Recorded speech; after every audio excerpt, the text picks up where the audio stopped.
that. He's his own worst critic, and he knows he has to play better ball. But I talked to Ravens defensive end Calais Campbell about the criticisms of Lamar, and he told me they're totally undeserved. But here's the kicker, guys. Calais also told me, but I like it when people talk bad about him because I can see that chip on his shoulder get even bigger. And I can't wait to see Lamar prove to everybody that he's still the MVP. So I asked Calais, did that chip on Lamar's shoulder get even bigger this week after that loss to Pittsburgh? Calais told me, oh yeah, that look in his eyes, I can't wait to see him go out there and dominate. Yeah, Kimberly, that's the goal there today, but against a really good Colts defense. Matt keeps telling us every week when we bring up Lamar Jackson, don't change anything, you're fine, keep doing what you're doing. But what they're doing is losing to the best teams that they play. Rex, do you think there's anything you see that needs to be adjusted on Lamar's end? No, I don't. And I agree with Matt because to me, it looks like this. Look, last week, if anybody watched the game, they had twice as many yards as the Pittsburgh Steelers. They should have won that game. Yes, did Lamar make a couple bad mistakes? He did. But if he cleans that up at all, just a couple of things like that, my goodness. I mean, and we're looking, look, the Colts have a great defense. Well, how was Pittsburgh's defense? I think, aren't they the best in the league? Well, or one of them. They only put up 266 rushing yards against the Pittsburgh Steelers. So this one right here, today in particular, it's going to be interesting. They're not going to have to, if Matt Eberflus stays in that cover two shell defense that he loves to play, then they won't need to throw the ball. They'll dehydrate their running backs. I don't think that's going to happen. I think Eberflus is going to be getting that eighth guy down in the box and stopping that run and putting it in Lamar's hands. And I think he's going to have some opportunities to throw the ball, and he'll need to. Look, Phillip Rivers, nobody harder than Randy was on him. Okay, I was. But he has played great since that time. And he's beaten this Raven team before in a playoff game. So this is going to be a great game. Run the football. Run it. Lamar, that's what he needs. That's what you need to be great. You complement it so well. You can be the leading rusher on this team. Yes, Calais is right. You hear him talking about, Kimberly talking about Calais saying, yeah, he'd be the MVP again. You're the MVP with your legs. You know what I mean? No one's going to compare your arm to Patrick Mahomes or anything like that, but Ronnie Stanley not being there anymore, a tackle's going to hurt, so that running game might be less effective. And this Colt defense, I mean, it's no joke. I mean, I'm not putting them up there right now, Rex, with the Steelers or the Ravens or anything like that, but statistically, and whenever I say statistically, I just say with a grain of salt because it's what I see, okay? So statistically, they're doing well, averaging 80 yards a game in the run game. However, this is a different run game, Hasselbeck, and the Ravens will make a concerted effort to run the football. Yeah, we know the Baltimore Ravens are a really good team. They're a really good offense. They're not as good as they were last year, and that's why we're freaking out a little bit. And if they lose this game, people will freak out even more. Lamar Jackson, I agree with what Coach Harbaugh says and what Coach Ryan says here. He needs to get 1% better every day, like just kind of incremental. I think he's doing all the things right.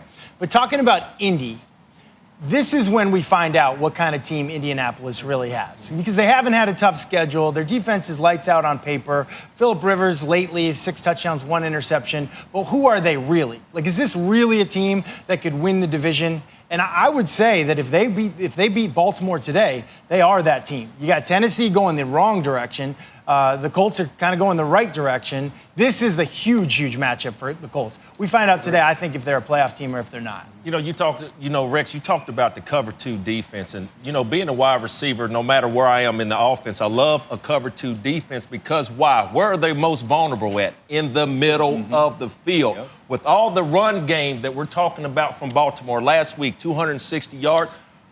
Today, Mark Andrews, haven't seen him in a long time. For all the balls showing what they're doing in the run game, be prepared for a big tight end like Mark Andrews to get behind those backers with those cover 2 safeties wide to see him work the middle of that field. I'm anxious to see how that works, that cover 2 defense. And just real quick, that linebacker, Darius Leonard, he may have to do everything today for this Colt defense to be successful. Yeah, and the Ravens without Marlon Humphrey, there are a lot of question marks still in this game today, but if you look even beyond this game, the Ravens are on the road 3 of their next 4. The Colts have had the easiest schedule in the league so far, but we're going to find out what they're all about in these next few weeks. The next 4 games are all against teams with winning records. They play the Ravens today, then they got the Titans twice and the Packers. So we will soon know more. You want to call Phillip Rivers out again? Apparently it helps him. Yeah, then absolutely. Philip's going to struggle in those 4 games. Yeah, so true. Thank you. Russell Wilson hasn't been struggling at all. He has been so good this year and so good in the Eastern time zone, including the playoffs. He's won 10 straight when he plays on the East Coast. Can he get it done in Buffalo in the sun out there today? Still to come.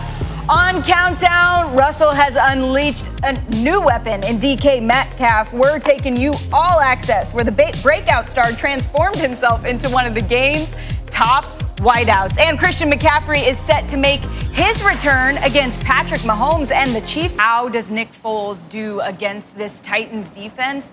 Rex, when you look at the offense for the Bears right now, what's your assessment of what the issue is? Oh, that's a great question, but it's everything. I mean, when you look at it, you got Nick Foles. Obviously, I don't want to go into it because people don't think I like Nick Foles. I like Nick Foles as a backup, not as a starter. So we're getting what I expected.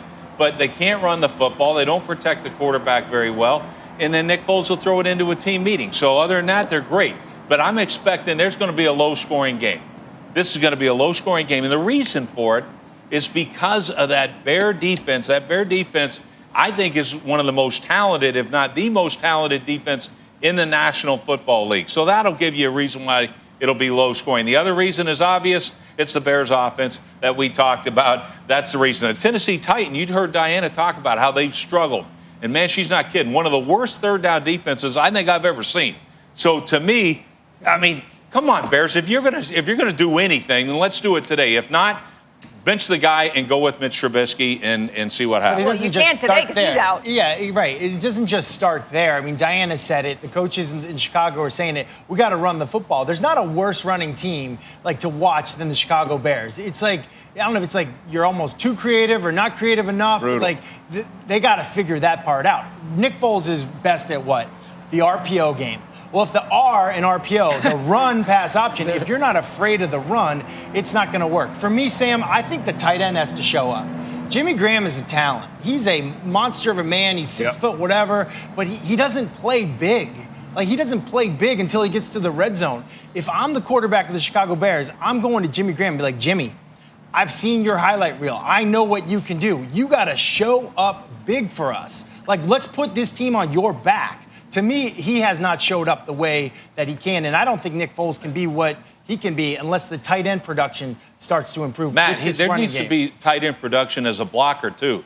Because Jimmy Graham is soft as Charmin. That's not going to happen. And that's the truth. And so part of the run game, if your tight end won't block, won't put his face in the fan, you struggle running the football, and that's part of the problem. They want to get this, fancy receiver out there. You got to be competitive in the run game, too.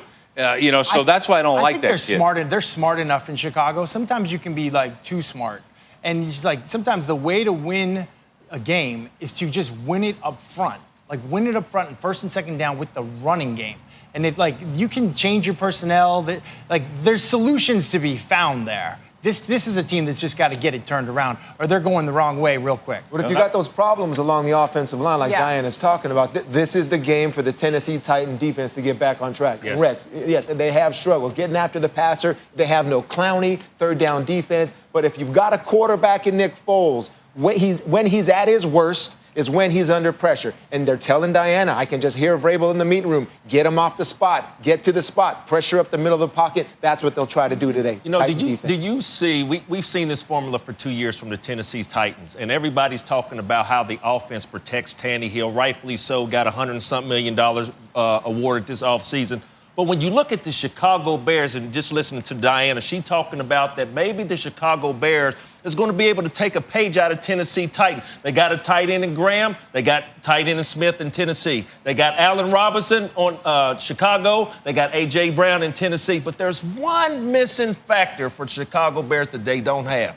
And that's a running back like King Henry. Even though they're putting 2 starters out there, they're trying to run the game, Matt, like you said, RPO, take the pressure off of Nick Foles. I think Nick Foles, if he's able to get a run game behind him like he had in Philadelphia, where he was able to show the ball, bring those backers in, then pop it back there. That's the only way I can see a guy like Jimmy Graham getting open in the field. We know he's a beast in the red zone, but the only way I can see Jimmy Graham getting his motor started in the field is for the running game to get open, Nick Foles to show that ball, then backers suck up. be able to get a guy like Jimmy Graham. But I do see the Chicago Bears as trying to transition over to a run offense like the Tennessee Titans, but it's a big game for Chicago. Nick Foles has been sacked 9 times in the last 2 games. So in order for all of that to happen, you got to go back to what Diana talked about and what you talked about, Teddy. They've got to get some improvement up front on the offensive line. You guys know we try and keep this show fun, especially this year. I feel like we go out of our way